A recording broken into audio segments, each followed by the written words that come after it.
कहानी की शुरुआत में हमें नोमी नाम की लड़की को दिखाया जाता है। फैमिली प्रेशर के कारण आत्महत्या करने की तैयारी कर रही थी। तभी अचानक दरवाजे पर जोरदार खटखटाहट हुई। नोमी दरवाजा खोलने चली गई। जैसे ही उसने सिर उठाया, उसने देखा कि पड़ोसी को एक पागल आदमी ने जमीन पर गिरा दिया है। पूरी सड़क अराजकता में थी। कुछ लोग जानवरों की तरह राहगीरों को काट और चबा रहे थे। नोमी अब भी कुछ समझ भी नहीं पाई थी कि उसके सामने एक औरत आ गई जिसके मुंह से खून टपक रहा था और वह उसे घूर रही थी। नोमी डर के मारे वहीं जड़ हो गई। वह औरत उसकी तरफ झपट पड़ी। सौभाग्य से उसके पिता ठीक समय पर आ गए और उसे अंदर खींच लिया। अंडरग्राउंड बेसमेंट में छिप जाने को बोला, लेकिन अब बहुत देर हो चुकी थी। कांच के टूटने की आवाज के साथ वह खूनी औरत घर के अंदर घुस आई। उसकी आंखें लाल थी और उसका शरीर अजीब तरीके से तेज तेज कांप रहा था। जब वह औरत नोमी की तरफ बढ़ी तो पिता ने उसके साथ हाथापाई शुरू कर दी। औरत का जोर बहुत ज्यादा था। पिता पूरी ताकत से उसे काबू में करने की कोशिश कर रहे थे, लेकिन फिर भी वह औरत ने उनके हाथ पर काट लिया। दर्द से चीखते हुए पिता ने पास पड़ी कांच की टुकड़ी उठाई और उसे औरत के सीने में घोंप दिया, लेकिन औरत पर कोई असर नहीं हुआ। वह अभी भी पूरी तरह जिंदा और खतरनाक थी। आखिरकार पिता ने दांत पीसकर कांच का टुकड़ा औरत के सिर में जला दिया। इस बार औरत पूरी तरह से ढेर हो गई। पीछे खड़ी नोमी डर के मारे सन्न रह गई। उसे कुछ समझ नहीं आ रहा था कि बाहर क्या हो रहा है। जो लड़की सालों से पिता की मार झेल रही थी, वह पिता को किसी को मारते देखकर पूरी तरह से टूट गई। पिता कितना भी चिल्लाते रहे, नोमी ने पीछे मुड़कर भी नहीं देखा और घर से भाग निकली। लेकिन उसे क्या पता था कि बाहर की दुनिया और भी भयानक हो चुकी थी। लोग इधर उधर पागलों की तरह भाग रहे थे। हर तरफ क्रूर जंबी और दर्द भरी चीखें गूंज रही थी। नोमी की किस्मत भी अच्छी नहीं थी। उसे भी एक भयानक संक्रमित व्यक्ति ने देख लिया। पीछे से तेज होती हुई गुर्राहट की आवाज सुनकर नोमी ने पास की एक इमारत में छिपने की कोशिश की, लेकिन दरवाजा बंद था। जॉम्बी अब उसके ठीक पीछे था। उसने मजबूरन साइड वाले छोटे दरवाजे की तरफ दौड़ लगाई। लकड़ी का वह दरवाजा ज्यादा ऊंचा नहीं था। जॉम्बी के हमला करने से ठीक पहले वह उसमें से बांधकर अंदर वाले बगीचे में घुस गई। जॉम्बी अभी भी बाहर से दांत दिखाते हुए उसे पकड़ने की कोशिश कर रहा था। नोमी डर के मारे एक पेड़ के पीछे छिप गई। थोड़ी देर बाद पेड़ की पत्तियों के बीच से झांकते हुए उसने देखा कि कुछ लोग इस तरफ आ रहे हैं। वहां उसे अपने क्लासमेट ग्रे और उसके साथ भागकर आए छोटे काले दोस्त मिल गए। तीनों को कुछ पता नहीं था कि अचानक क्या हो गया है। बस इतना पता था कि बाहर अचानक बहुत सारे जंबी जैसे राक्षस दिखने लगे हैं। तभी पूरे शहर में एयर रेड सायरन बजने लगा। ब्रॉडकास्ट जाली से घिरा हुआ था और छात्रों की छुट्टियां चल रही थी। वहां छिपना सबसे अच्छा विकल्प लग रहा था। सब तुरंत स्कूल की तरफ भागे। हालांकि वे बहुत सावधानी से चल रहे थे, फिर भी रास्ते में जॉम्बियों के एक झुंड ने उन्हें घेर लिया। मैक की मां ने बच्चों को बचाने के लिए खुद जॉम्बियों को अपनी तरफ खींच लिया ताकि बाकी लोग भाग सकें। लेकिन बदकिस्मत नोमी फिर भी एक जॉम्बी के नीचे दब गई। क्लासमेट मैक ने उसे नहीं छोड़ा। जॉम्बी का खून नोमी के चेहरे पर छींट गया, लेकिन उस वक्त किसी को इसकी परवाह नहीं थी। सब पागलों की तरह स्कूल की तरफ दौड़े और आखिरकार लोहे की जाली बांधकर स्कूल के अंदर पहुंच गए। स्कूल में पहुंचने के बाद भी संकट खत्म नहीं हुआ। कुछ ही देर बाद बाहर से भारी खटखटाहट की आवाज आने लगी। स्कूल के दूसरी तरफ जंबी जमा हो गए थे। उन्होंने तुरंत टेबल कुर्सियां लगाकर सभी दरवाजों और खिड़कियों को ब्लॉक कर दिया। जब वे थोड़ा आराम करने वाले थे, तभी एक जोरदार धमाका हुआ। नोमी ने दरवाजे पर लगा पोस्टर हटाकर देखा कि सारे जॉम्बी उस तरफ भाग रहे हैं जहां आग की लपटें उठ रही थी। वे समझ गए कि शायद पेट्रोल पंप में विस्फोट हुआ है, जिसने आसपास के जॉम्बियों को अपनी तरफ खींच लिया। अब उन्हें लगा कि आखिरकार थोड़ी देर के लिए आराम मिल जाएगा। लेकिन रात को जब सब सो रहे थे, अचानक एक हाथ नोमी की तरफ पड़ा। नोमी चौंक कर जाग गई। उसे लगा कि शायद डर के मारे उसे बुरा सपना आ रहा है। वह बाथरूम में मुंह धोने चली गई। तभी उसे महसूस हुआ कि कोई उसकी पीठ को घूर रहा है। हालांकि वह बहुत तेज था, लेकिन नोमी ने एक झलक में उसकी परछाई देख ली। वह तुरंत बॉल कोर्ट में भागी और अपने साथियों को जगा दिया। जब उन्हें पता चला कि कोई अंदर घुस गए आया है, तो सब सतर्क हो गए। उन्होंने स्कूल के हर कोने की तलाशी लेनी शुरू कर दी। संक्रमित होने की आशंका से कोई भी आवाज नहीं कर रहा था। इतनी खामोशी में वेयर हाउस के कैबिनेट से आ रही खर्राटों की आवाज बहुत साफ सुनाई दे रही थी। नोमी ने सावधानी से कैबिनेट का दरवाजा खोला। अंदर एक आदमी सोया हुआ था और उसके हाथ में एक पिस्तौल थी। हुए नोमी ने चुपके से उस आदमी के हाथ से पिस्तौल छीन ली। यह हरकत सीधे उस आदमी को काफी थी जब तक वे यह तय न कर ले कि यह आदमी खतरनाक है या नहीं। वे पिस्तौल उसे वापस नहीं देने वाले थे। हालांकि वे सब दिल के अच्छे थे, इसलिए उन्होंने स्कूल में मिले खाने और पानी से उस आदमी की मदद की। वह आदमी स्पष्ट रूप से कई दिनों से भूखा था। खाना देखते ही उसने लालच से खाना शुरू कर दिया। पूछताछ में आखिरकार पता चला कि उसका नाम बार्क है। वह पहले इसी स्कूल का टीचर था। लेकिन एक बात अजीब लगी, जब उन्होंने बार्क से पूछा कि वह स्कूल के अंदर कैसे घुसा तो वह हकलाने लगा और साफ साफ जवाब नहीं दे पाया।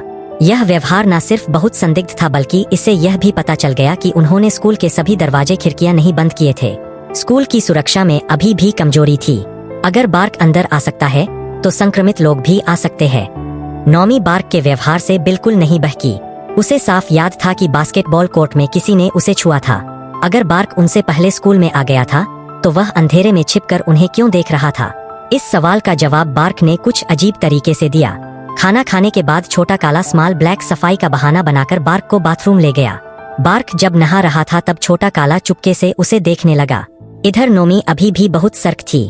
उसे लगता था कि बार्क अच्छा आदमी नहीं है, इसीलिए उसने ग्रे को सख्ती से कहा कि पिस्तौल अपने पास ही रखें। जब वे यह तय कर रहे थे कि आगे क्या करना है, तभी छोटा काला घबराया हुआ भागता हुआ वापस आ गया। ग्रे ने तुरंत पिस्तौल छोटे काले को दे दी। वे लोग यह चर्चा कर रहे थे कि क्या बार्क को सीधे गोली मार दें। तभी अचानक बार्क उनके पीछे प्रकट हो गया, क्योंकि बार्क अब भी कुछ नहीं मान रहा था। छोटे काले ने कहा, आस्तीन ऊपर कर। बार्क डर गया कि छोटा काला सच में गोली मार सकता है, इसलिए उसने आस्तीन चढ़ाने की कोशिश की। लेकिन अचानक उसे कुछ याद आ गया। वह रुक गया और फिर मुड़कर दरवाजे की तरफ भागने लगा कि सबने तुरंत उसका पीछा किया और जल्दी ही गलियारे में उसे पकड़कर जमीन पर दबोच लिया। जब उन्होंने उसके हाथ पर काटने का निशान देखा तो सब डर गए। बार्क ने फिर भी सफाई दी। यह सुनकर ग्रे आगे बढ़ा और बार्क का हाथ छुआ। हाथ में अभी भी गर्मी थी। सामान्य रूप से संक्रमित होने पर शरीर का तापमान धीरे धीरे कम होने लगता है, लेकिन बार्क का तापमान अभी भी नॉर्मल था। इसका मतलब था कि वह अभी संक्रमित नहीं हुआ है। हालांकि ग्रे उसे विश्वास करना चाहता था। बाकी लोग अभी भी जोखिम नहीं लेना चाहते थे। लाख में एक भी चांस होवे दाव नहीं खेलना चाहते थे। ग्रे को छोड़कर बाकी सब नॉमी से चिल्ला चिल्ला कर कह रहे थे कि जल्दी से गोली मार दो। बार्क ने कहा कि वह चला जाएगा तो सब थोड़ा शांत हो गए। लेकिन जब उन्हें मुख्य दरवाजे तक पहुंचाकर बाहर निकालने लगे तो बार्क ने भावुक होने की कोशिश की। छोटा काला बहुत दृढ़ था, लेकिन बार्क अभी भी उम्मीद नहीं छोड़ रहा था। उसने बताया कि स्कूल में घुसने से पहले उसके साथ एक साथी भी था। दोनों को लगा था कि स्कूल सुरक्षित जगह है। जब वे यहाँ पहुँचे तो सभी दरवाजे खिड़कियाँ बंद मिली। काफी खोजबीन के बाद उन्हें स्टोर रूम में एक छोटी खिड़की मिली जिसमें सिर्फ एक आदमी ही घुस सकता था। बार्क पहले घुस गया, लेकिन जब उसके साथी का नंबर आया तभी एक जंबी ने उसे देख लिया। बार्क ने तुरंत उसे अंदर खींच लिया, लेकिन साथी पहले ही काट चुका था। साथी जानता था कि अब वह बचने वाला नहीं है, इसलिए उसने बार्क को भी अपने साथ मारने की कोशिश की। उसने गुस्से में बार्क को भी काट लिया। वजह यह थी कि उसे बार्क पर गुस्सा था कि उसने पहले क्यों नहीं जाने दिया। जिंदगी और मौत के बीच में इंसान की स्वार्थी प्रवृत्ति बहुत स्वाभाविक लगती है। अगर मैं नहीं बच सकता तो तू भी नहीं बचेगा। बार्क को संक्रमण फैलने से बचाने के लिए उसे खुद अपने साथी को मारना पड़ा। उसके बाद से बार्क डरते डरते बहुत दिनों तक छिपकर उन्हें देखता रहा।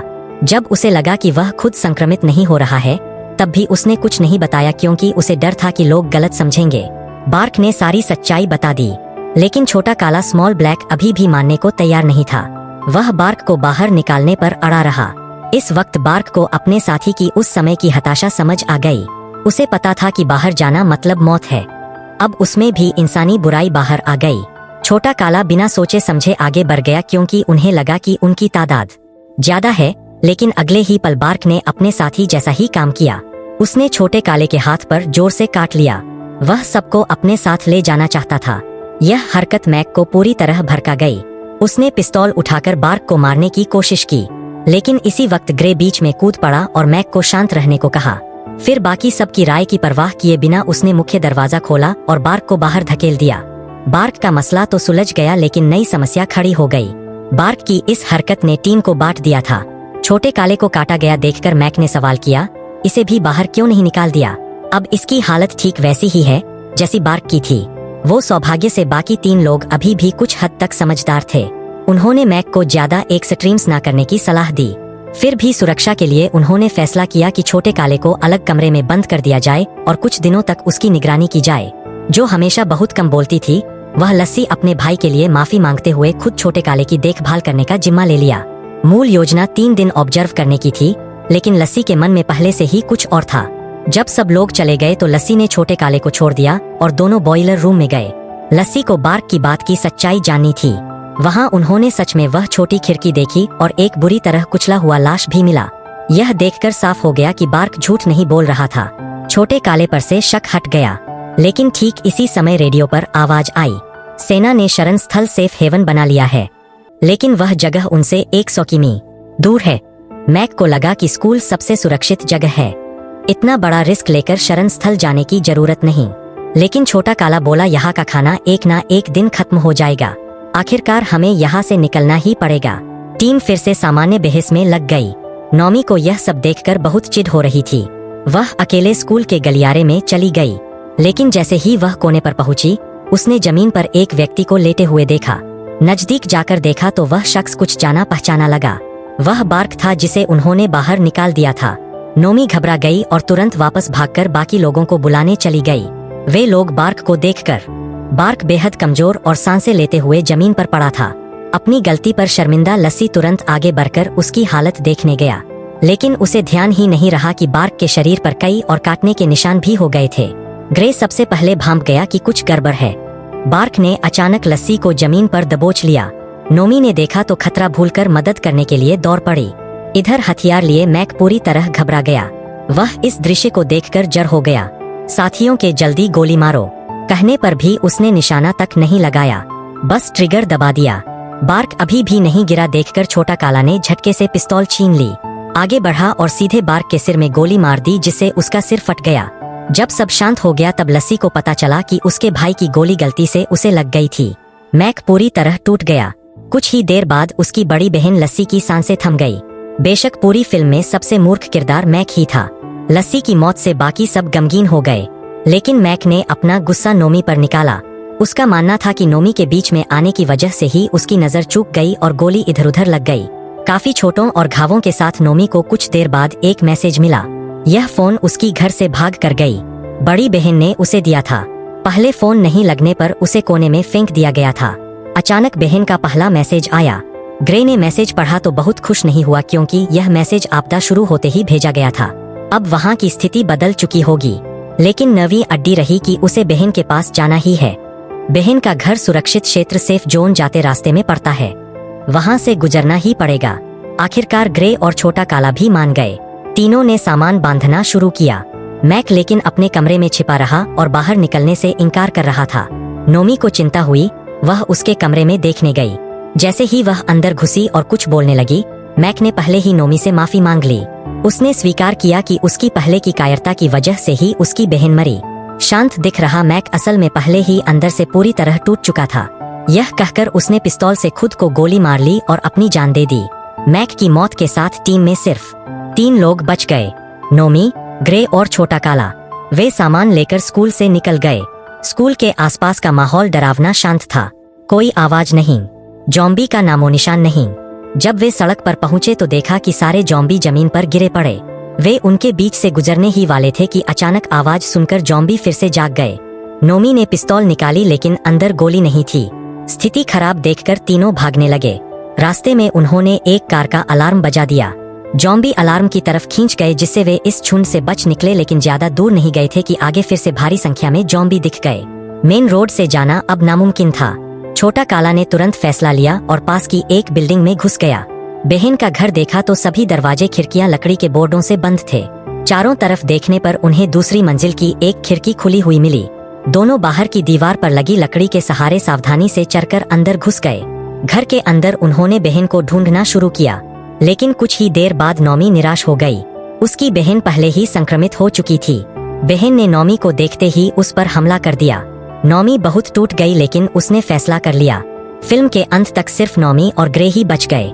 वे बहन की कार लेकर सुरक्षित क्षेत्र की ओर निकल पड़े। कहानी यहीं समाप्त होती।